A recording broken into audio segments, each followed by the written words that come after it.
नमस्कार साथियों, कैसे हैं आप लोग। साथियों, इस वीडियो में हम लोग FYUGP सेमेस्टर 4 के विद्यार्थियों के लिए मेजर हिंदी का इम्पोर्टेंट क्वेश्चन देखेंगे। ठीक है साथियों, लेकिन इससे पहले आप मेजर 6 कर लीजिएगा। ठीक है, मेजर 6 कर लीजिए। मेजर 7 ये है और जल्द ही आपको मेजर 8 भी मिल जाएगा, जिसमें हम लोग जो है जितने भी VVI क्वेश्चन लेंगे दोस्तों, यानी कि इम्पोर्टेंट क्वेश्चन सब आपके सिलेबस से है और इसी से आपका जो टोटल 7 क्वेश्चन एग्जाम में पूछे जाते हैं 15 मार्क्स वाला, वो इसी से आएंगे। ठीक है, आप थोड़ा सा कंप्लीट जरूर कर लीजिएगा हर हाल में।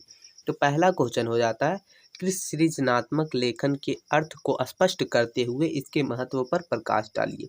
दोस्तों, आप सिलेबस देखिएगा ना, तो सृजनात्मक लेखन से रिलेटेड आपको ये आपको पढ़ना है। आखिर वो क्या है, उसका अर्थ स्पष्ट कीजिए, उसके महत्व पर प्रकाश डालिए। दूसरा है दोस्तों, इसके स्वरूप स्वरूप स्पष्ट कीजिए, यानी सृजनात्मक लेखन के स्वरूप स्पष्ट कीजिए। ये हो गया आपका दूसरा क्वेश्चन दोस्तों।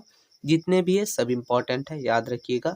तीसरा क्वेश्चन है कि साहित्य का सौंदर्य शास्त्र क्या है, इसके तत्वों की विवेचना कीजिए। ये क्वेश्चन नंबर तीसरा दोस्तों। क्वेश्चन चौथा की ओर देखेंगे दोस्तों, तो बोल रहा है कि सौंदर्य शास्त्र की रूपरेखा पर विस्तृत प्रकाश डालिए, यानी उसके बारे में जो आपको पता है हर एक चीज लिख दीजिए। क्वेश्चन पांचवा हो जाता है कि कहानी क्या है, इसके तत्वों का वर्णन कीजिए, यानी कहानी जो है वो क्या चीज होता है और साथ ही साथ उसके तत्वों का वर्णन कीजिए। क्वेश्चन छठा है दोस्तों, बोल रहा है कि कहानी लेखन के घटकों, प्रारूप, लिखने का तरीका और उसके उदाहरण, इन सभी का जो है विवेचना कीजिए। तो आप अच्छे से समझ लीजिए, घटक, प्रारूप, लिखने का तरीका और उसके उदाहरण। ठीक है दोस्तों, आगे क्वेश्चन हम लोग क्वेश्चन 7वां देखेंगे। बोल रहा है कि कविता लेखन में शब्दों का क्या महत्व है, स्पष्ट कीजिए। यानी कि कविता लेखन जो है उसी को काव्य लेखन भी कहते हैं, तो ये चीज आप ध्यान रखिएगा। 8वां क्वेश्चन हो जाता है कि काव्य के स्वरूप की विवेचना कीजिए, यानी काव्य लेखन जो है उसके क्या स्वरूप है उसकी विवेचना कीजिए। 9वां नंबर क्वेश्चन देखेंगे दोस्तों, तो बोल रहा है कि लघु कथा लेखन के तत्वों की व्याख्या कीजिए। लघु कथा लेखन होता है, उसके क्या क्या तत्व हैं उसके बारे में आपको लिखना है, उसके तत्वों की व्याख्या करना है। तो ये क्वेश्चन नंबर 9वां हो गया। क्वेश्चन 10वां दोस्तों बोल रहा है कि लघु कथा लेखन के प्रविधि की विवेचना कीजिए, यानी कि लघु कथा लेखन के जो लेखन विधि है, प्रविधि है, उसकी विवेचना करना है।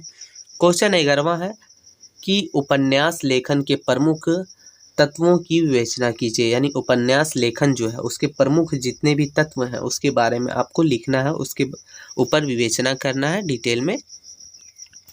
क्वेश्चन 12वां है दोस्तों, बोल रहा है कि उपन्यास लेखन की प्रविधि की समीक्षा कीजिए, यानी कि उपन्यास लेखन की प्रविधि जो है यानी कि लिखने के तरीके, उसके ऊपर आपको देखना है, उसके बारे में लिखना है। ठीक है। क्वेश्चन 13 दोस्तों बोला कि एकांकी के तत्वों की संक्षिप्त में वर्णन कीजिए, यानी एकांकी लेखन जो है उसके जितने भी तत्व हैं उसके ऊपर आपको संक्षिप्त में वर्णन करना है। आगे हम लोग का क्वेश्चन नंबर 14 हो जाता है दोस्तों, बोल रहा है कि नाटक के प्रमुख तत्वों की विवेचना कीजिए, यानी कि नाटक लेखन जो है वो क्या है ये भी आप देख लीजिएगा, साथ ही साथ उसके जितने भी तत्व हैं, प्रमुख तत्व, उसके बारे में आपको देख लेना है दोस्तों, इम्पॉर्टेंट है। ठीक है। आगे आप लोग का जो 15 नंबर ये भी आ सकता है, एक नाटक एवं एकांकी में तात्विक अंतर सो उदाहरण स्पष्ट कीजिए, यानी दोनों को जो है अंतर के साथ इसका उदाहरण भी स्पष्ट कीजिए, ये बोल रहा है। तो ये टोटल 15 ही है दोस्तों, हम लोग ज़्यादा क्वेश्चन नहीं लेते हैं, वैसे बनाने लगिएगा तो और क्वेश्चन बन जाएगा, लेकिन जो इम्पोर्टेंट है वही आप देखिए, बस इतना कर लीजिएगा। तो एग्जाम में जो टोटल 7 क्वेश्चन पूछते हैं और आपको आंसर देना रहता है 4। ठीक है, तो आपका जो 7 रहेगा वो इसी से आ जाएगा। हो सकता है एक आध क्वेश्चन ना आए, लेकिन लगभग सब आ जाएगा। ठीक है, इसका PDF जो है आपको दोस्तों वो हमारे टेलीग्राम चैनल में मिल जाएगा, डिस्क्रिप्शन में लिंक है। साथ ही साथ आप और भी सब्जेक्ट का तैयारी कर सकते हैं, डिस्क्रिप्शन में AC वगैरह का जो कंप्लीट हो चुका है उसके प्लेलिस्ट का लिंक आपको मिल जाएगा। मिलते हैं नई वीडियो में दोस्तों, तब तक के लिए जय हिंद साथियों।